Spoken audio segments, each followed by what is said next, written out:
Hate crimes on Asian Americans have increased in the past few years. The attacks on Asian Americans sometimes are not reported. After a crime has occurred, the perpetrator was released so quickly. The Federation provides electronic whistles to help seniors see from the attackers.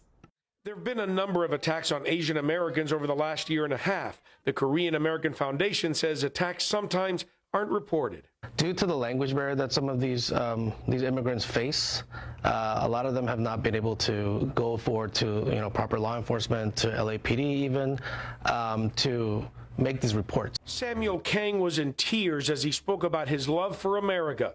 He has a little difficulty speaking English, but he has no difficulty remembering what the attacker yelled at him. And to go back to your country, go back to your country. The 70-year-old Korean-American man was assaulted back on September 20th. It left him with bruises on his forehead. The suspect was arrested a block away. According to court records, Cantrell Smith was released just hours later on his own recognizance. Kang says he saw him in the same location a few days after the incident. He now feels scared. The Federation is providing help to seniors as well as these electronic whistles. The idea is to startle an attacker and stay safe. Hate crimes on Asian Americans are the highest peak since pandemic. There were reports of an increase in number of assaults directly related to COVID-19 pandemic against Asian Americans in the United States. When the majority of Americans are sheltering in place, 80% of self-reported anti-Asian incidents have taken place outside people's private residence, in grocery stores, local businesses, and in the public places. Based on reporting from Stop Anti-Asian Pacific Islander Hate, nearly 1,500 anti-Asian bias cases were reported within 1 month, California being the most intense state at 42%, and New York being second state at 17%. Hate crimes targeted against Chinese Americans can result in a threat to the public safety of the whole Asian American communities. There was an attempted murder of a Burmese American family at a Sam Club in Midland, Texas.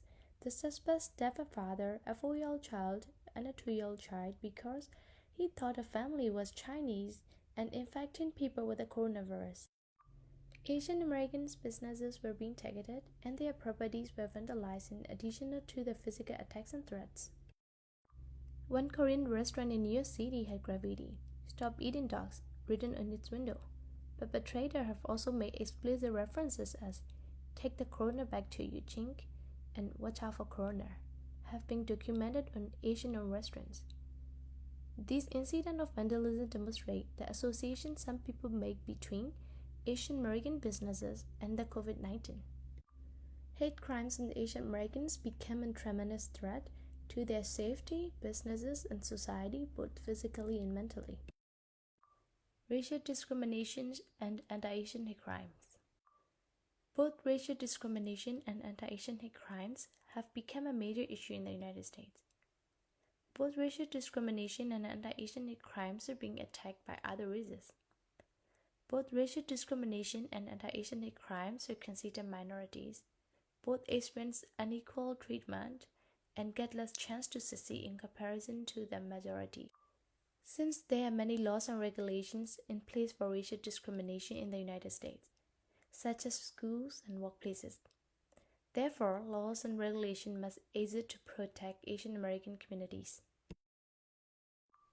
Hate crimes on Chinese Americans dramatically surged in the United States due to coronavirus, which is primarily traced in China. Since Chinese people are from Asia, hate crimes on other Asian Americans have also increased in the United States.